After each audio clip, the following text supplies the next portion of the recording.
एक बार फिर से मेरे यूट्यूब चैनल इनफाइनाइट मैथमेटिक्स में आपका स्वागत है, जिसमें कि अब तक हमने क्या किया था प्रीवियस क्लास में by algebraic method linear equation को सॉल्व कर रहे थे, जिसमें क्या था कि बहुत सारे एग्जांपल्स को लेकर हमने बताया था, डिफरेंट टाइप्स के एग्जांपल लिए थे और उसमें हमने डेसिमल वाले भी लिए थे, जो लास्ट क्लास में हमने डिस्कस किया था कि डेसिमल को कैसे रिमूव करते हैं।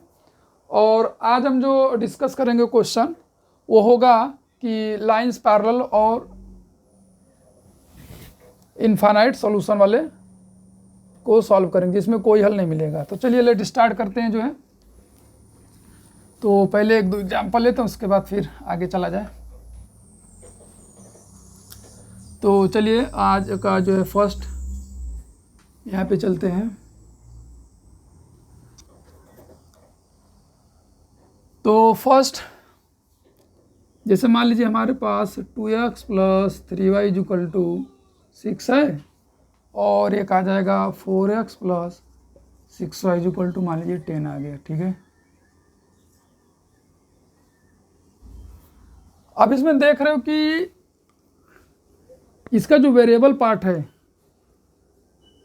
वेरिएबल पार्ट इस वेरिएबल पार्ट में x का जो कोफिशिएंट इसमें 2 से मल्टीप्लाई करने पर आ रहा है, इसमें 2 से मल्टीप्लाई करने पर आ रहा है। यानी कि इसके वेरिएबल वाले पार्ट में 2 से मल्टीप्लाई करने पर इसका वेरिएबल पार्ट मिल जा रहा है, बाकी इधर कांस्टेंट डिफरेंट है। तो इसका मतलब क्या होगा कि आप जब इसको सॉल्व करेंगे ना, तो आपको यहाँ पर कोई भी हल नहीं मिलेगा, एक अलग तरीके का मैथमेटिकल स्टेटमेंट मिलेगा। तो ये देखने से लग रहा है क्या है कि इसका कोई भी हल नहीं है। आप देख भी सकते हो ना, 1/2 ये रेशियो निकालोगे, यहाँ भी 1/2 और ये डिफरेंट आ गया, तो इसका क्या होगा, नो सॉल्यूशन। तो चलिए इसको स्टार्ट करते हैं। तो वैसे भी पहले आप वो कंडीशन चेक कर लेना, a1/a2 = b1/b2 और यहाँ पर नॉट = c1/c2 है। तो अगर बोला है सॉल्व करने के लिए, सॉल्व करते हैं। चलिए फ्रॉम फर्स्ट ये क्या आएगा, 2x + 3y = 6। तो यहाँ से आप देखो ox और y के कोफिशिएंट किसी का भी 1 नहीं है। तुमने क्या करते हैं यहाँ से कि x को y के टर्म में लिख देते हैं। आप y को भी लिख सकते हो, चाहे x को लिख सकते हो, किसी को लिख सकते हो। तो x = यहाँ से आएगा 6 - 3y बाई कितना आएगा 2। ठीक है, तो इस x की वैल्यू क्या करते हैं, 2 में पुट करते हैं। तो पुटिंग वैल्यू ऑफ x इन 2, अगर कोई बच्चा 1 में पुट कर देगा तो वहाँ से आपको कुछ मिलेगा नहीं, बस ये होगा कि 6 = 6 आ जाएगा। तो चलिए पुट करते हैं। तो क्या आ जाएगा, 4 मल्टीप्लाई x की वैल्यू कितना है यहाँ पर 6 - 3y बाई कितना है 2 है। ठीक है, प्लस 6y = 10। देखिए इस 2 को 3 से नहीं काट सकते, अरे सॉरी 6 को, क्योंकि 6 इसके साथ क्या है, सब्ट्रैक्शन में है। तो इसको इससे आप काटेंगे, 2 × 1 = 2, 2 × 2 = 4। तो 2 6 - 3y + 6y = 10। यहाँ से आप देखोगे कितना आएगा, 12 - 6y + 6y = 10।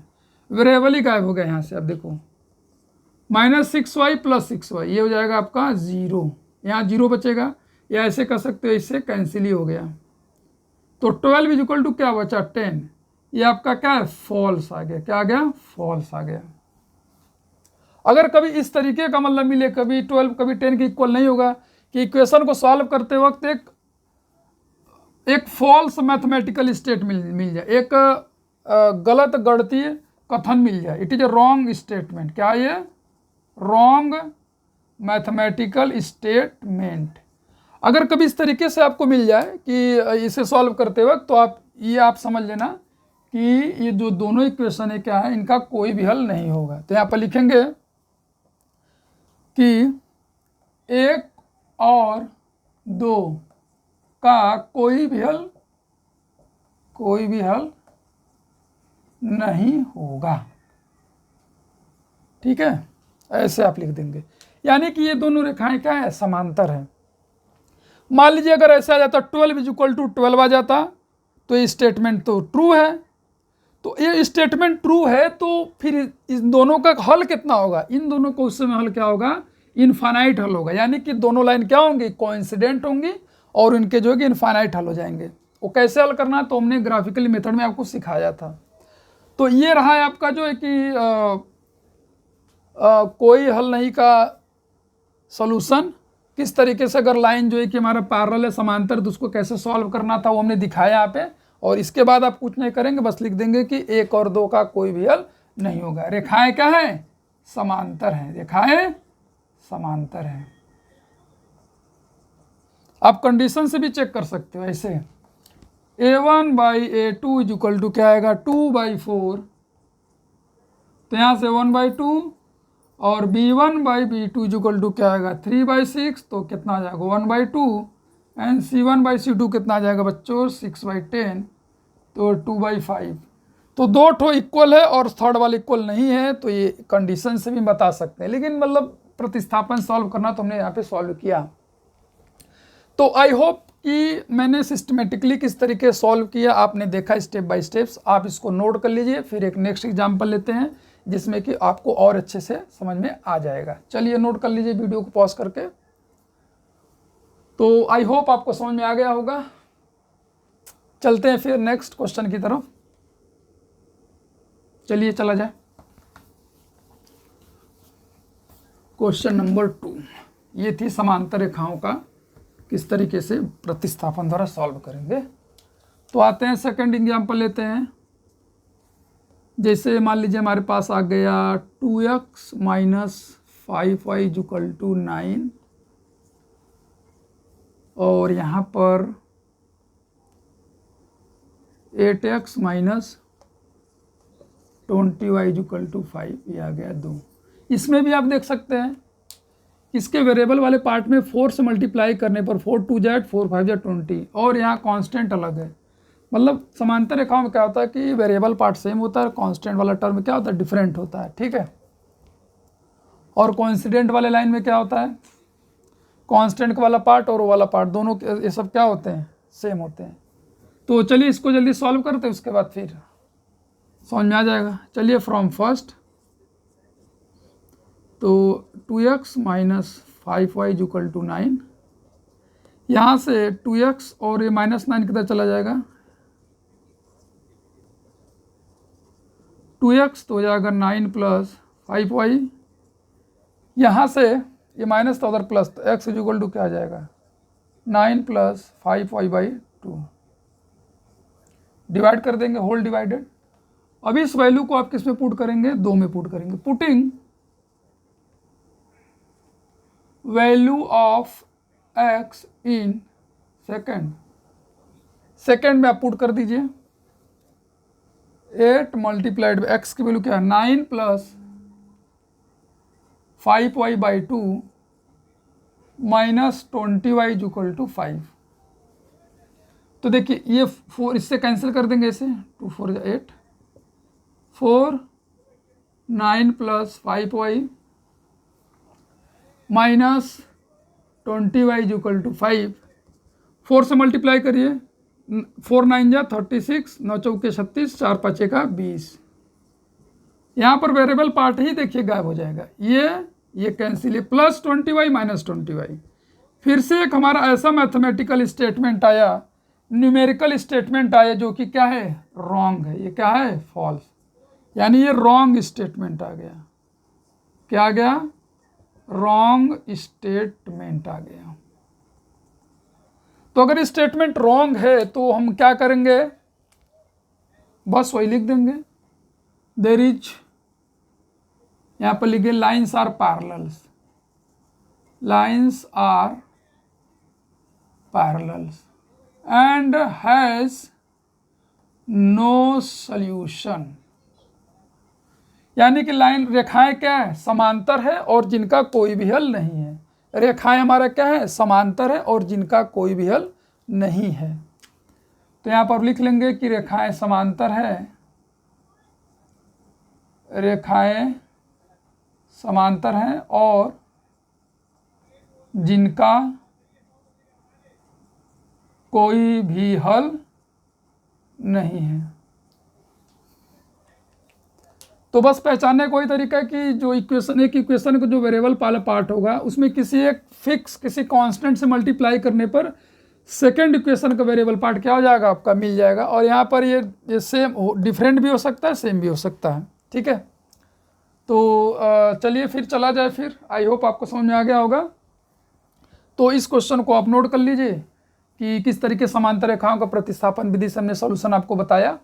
तो अब चला जाए नेक्स्ट क्वेश्चन की तरफ। अब हम चलेंगे संपाती रेखाओं का सॉल्यूशन, कोइंसिडेंट लाइन का। तो इसको आप जल्दी से नोट कर लीजिए।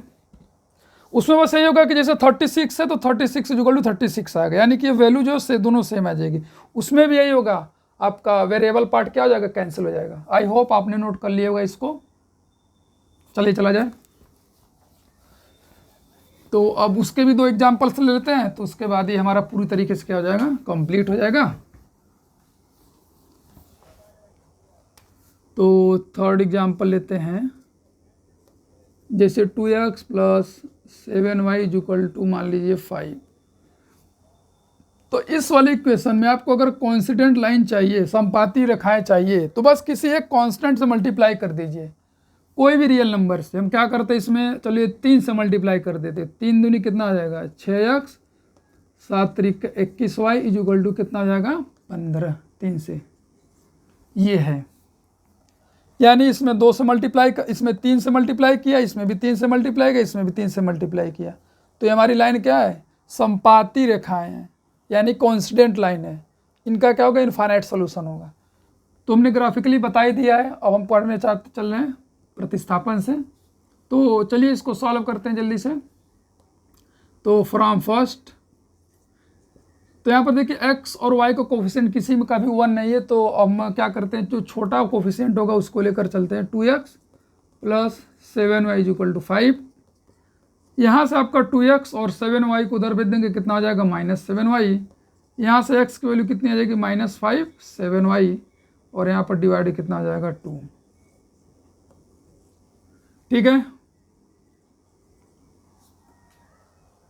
तो डिवाइड कर दिया। तो यहाँ पर हो गया आपका x की वैल्यू आ गया y के टर्म में। अब इसको 2 में पुट कर दिए, तो यहाँ पर लिख देंगे कि पुटिंग वैल्यू ऑफ x इन 2 में पुट करने पर 6 मल्टीप्लाई x की वैल्यू क्या है आपकी 5 -7y divided by 2 plus 21y और इक्वल टू 15। देखिए 2 को इसको हम कैंसिल कर सकते हैं, क्योंकि 6 किसी के साथ एडिशन सब्ट्रैक्शन में नहीं है और 2 भी किसी के साथ एडिशन सब्ट्रैक्शन में नहीं है। तो 2 3 जा कितना हो जाएगा, 6, 3 multiplied by 5 -7y plus 21y equal to 15। तो 2 से 3 से मल्टीप्लाई कीजिए, कितना आ जाएगा, 15 minus 21y plus 21y equal to 15। तो यहाँ देखिए -21 प्लस 21 ये हो जाएगा आपका कैंसिल, कितना आएगा, 15 इक्वल टू 15। हमने बोला था वो कांस्टेंट जो आएंगे दोनों क्या होंगे, इक्वल होंगे। ये क्या हो गया हमारा, ट्रू हो गया। ये स्टेटमेंट ट्रू हो गया, यानी कि ट्रू स्टेटमेंट है। स्टेटमेंट यानी ये कथन क्या है आपका, कथन सत्य है कि 15 15 के बराबर हो सकता है। तो अब इस तरीके से अगर केस आ गए तो यहाँ पर बोलेंगे कि lines are coincident, lines are coincidence and has infinite solution. Hindi में देख लीजिए, रेखाएं संपाती हैं और अनंत हल होगा। क्या होगा, अनंत हल होगा। बस यही आप इसको लिख करके छोड़ देंगे। तो आई होप आपको ये समांतर रेखाओं का प्रतिस्थापन विधि द्वारा हल समझ में आया होगा। तो आप इसको नोट कर लीजिए, वीडियो को दोबारा देखिए, अच्छे से और समझ में आ जाएगा, क्योंकि बहुत ज़्यादा डिफिकल्ट नहीं है। उसके पहले क्या था कि ये स्टेटमेंट रॉन्ग आता, तो इसमें क्या आ गया, ट्रू आ गया। चलिए जल्दी से एक और क्वेश्चन को लेकर सॉल्व करते हैं, उसके बाद फिर हम आगे चलते हैं।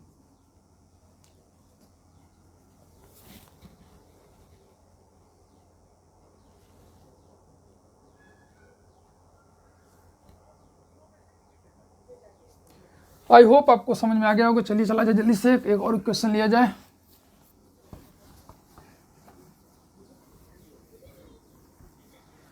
तो अब हम चलते हैं नेक्स्ट एग्जाम्पल की तरफ। मान लीजिए रूट वाला लेते हैं, और रूट में 2x प्लस, वैसे भी रूट वाला भी लेकर सॉल्व कर सकते हैं, लेकिन डिफ़िकल्टी ना हो आपको। चलिए कोई नहीं, रूट वाला तो बताए भी थे, रूट वाला जनरली देता नहीं है। तो x minus x plus 3y/2 is equal to, मान लो 2 कर दिया, फ्रैक्शन में ले लिया, इसको 1 बना लिया, इसमें 3 से मल्टीप्लाई कर दिए, या 8 से, 8x, यहाँ पर आपका बचेगा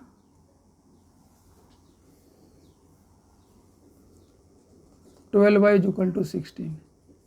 ठीक है,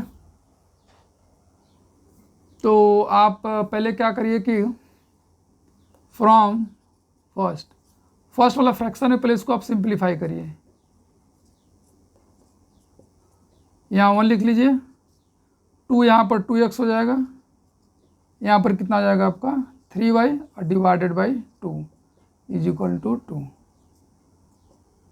तो यहाँ से आ जाएगा 2x plus 3y is equal to कितना आएगा 2 2 जा 4, ये आ जाएगा आपका थर्ड। अब हम किसको सॉल्व करेंगे, सेकेंड एंड थर्ड को। तो आप देख रहे हैं इसमें 4 से मल्टीप्लाई करने पर 8x, 12x और 4 4 जा 16। चलिए तब चला जाए फ्रॉम थर्ड से क्या है 2x plus 3y is equal to 4। यहाँ से हम क्या करेंगे कि x को y के टर्म में लिखते हैं। हम बार बार x ले रहे हैं, आप y भी ले सकते हैं, ऐसी कोई बात नहीं है। हम छोटा जो सबसे स्मॉलेस्ट कोफिशिएंट है उसको ले रहे हैं। तो ये जाएगा 4 माइनस 3y बाई कितना 2। तो अब x की वैल्यू किसमें पुट कर देंगे, 2 में, पुटिंग इन 2 क्या हो जाएगा 8 मल्टीप्लाइड बाई एक्स की value 4 minus 3y by 2 plus 12y is equal to 16।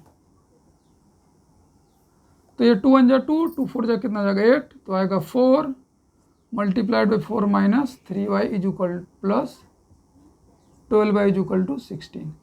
4 से मल्टीप्लाई करिए कितना हो जाएगा ये 16 मल्टीप्लाइड बाई 4 3 जा 12y plus 12y is equal to 16। तो देखिए -12 प्लस 12, ये आपका वेरिएबल वाला पार्ट कैंसिल, तो 16 इज इक्वल टू कितना आ गया 16, यानी यही 16 इज इक्वल टू 16। यानी अगर फर्स्ट इक्वेशन से आप पुट कर रहे हो इसमें तो 16 इज इक्वल टू 16 आएगा, अगर सेकेंड इक्वेशन से पुट करोगे तो 4 इज इक्वल टू 4 आएगा। तो क्या ये ट्रू स्टेटमेंट हो गया, ट्रू स्टेटमेंट का मतलब हुआ लाइन्स आर, वही लिखेंगे, lines are coincidence and has infinite solution. तो रेखाएं हमारी क्या है, समपाती, और इसके क्या होंगे अनेक हल होंगे। तो हमने 2 एग्जाम्पल के जरिए आपको समांतर रेखाओं का हल आपको बताया कि किस तरीके से प्रतिस्थापन द्वारा होता है। तो आई होप आपको अच्छे समझ में आया होगा। तो अब इसके बाद हमारे दो मेथड कंप्लीट हो गए, ग्राफिकल और प्रतिस्थापन। तो अब हम चलते हैं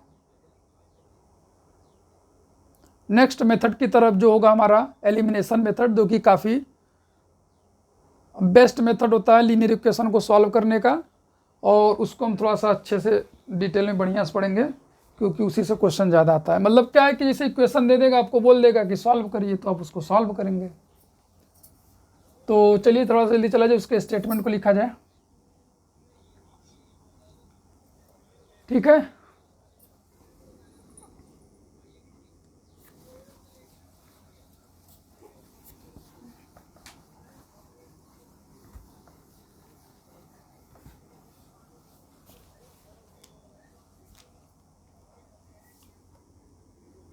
तो अगला जो थर्ड मेथड है वो कौन सा है, by elimination method.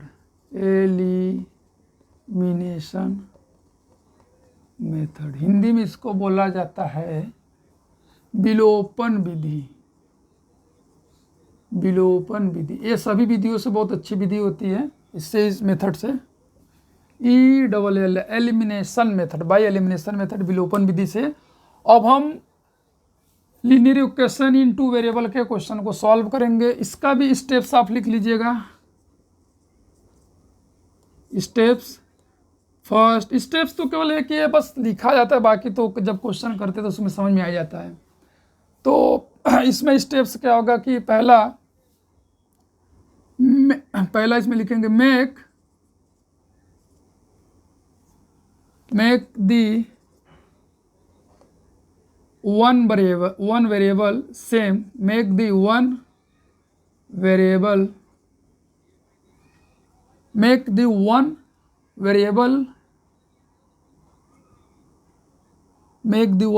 same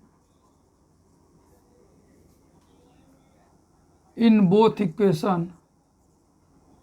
If not, either multiply any constant or divide. Make the any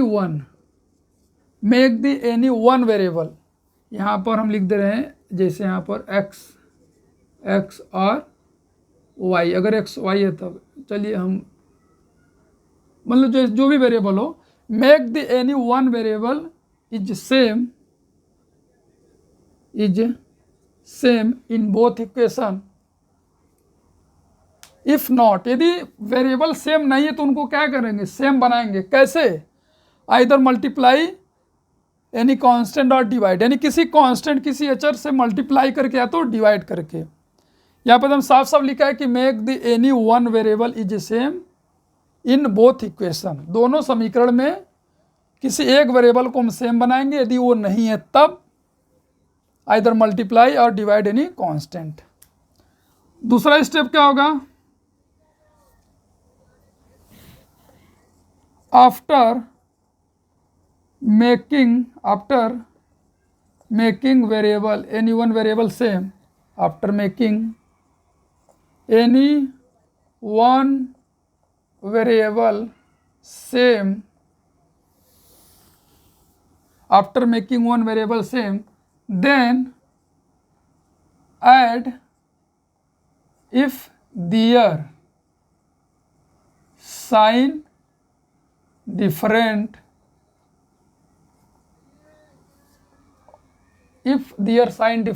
or subtract if their sign same, if their sign same. मतलब ये हुआ कि after making any one variable same का मतलब ये हुआ कि आप ये जो वेरिएबल सेम बनाने के बाद दोनों इक्वेशन को ऐड करेंगे। कब? जब दोनों जो वेरिएबल आपने सेम बनाया हुआ है उनका साइन क्या हो, डिफरेंट हो। और उन दोनों इक्वेशन को कब सब्ट्रैक्ट करेंगे, जब उन दोनों वेरिएबल का साइन क्या हो, सेम हो। समझ में आ गया होगा, वो क्वेश्चन करेंगे तो और अच्छे समझ में आएगा। थर्ड में क्या होगा कि जब हम सब्ट्रैक्ट कर लेंगे, ऐड कर लेंगे, तो हमारे equation converted in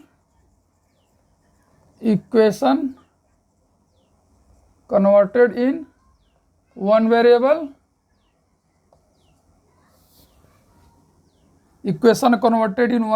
and solve them. आप उन्हें सॉल्व कर लीजिए। और फोर्थ स्टेप में क्या करेंगे, put the value of obtained variable in any one equation. तो ये तो ठीक है। जैसे पहले काम क्या करेंगे कि आप दोनों इक्वेशन से किसी एक वेरिएबल को सेम बना लेंगे, अगर नहीं है तब किसी कांस्टेंट से हो सकता है मल्टीप्लाई करना पड़े या डिवाइड करना पड़े।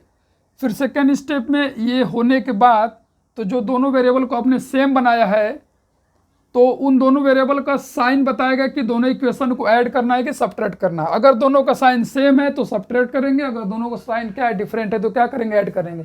बेसिकली हम क्या कर रहे हैं कि जो दोनों वेरिएबल को जो हमने सेम बनाया उसको एलिमिनेट कर रहे हैं, गायब कर रहे हैं।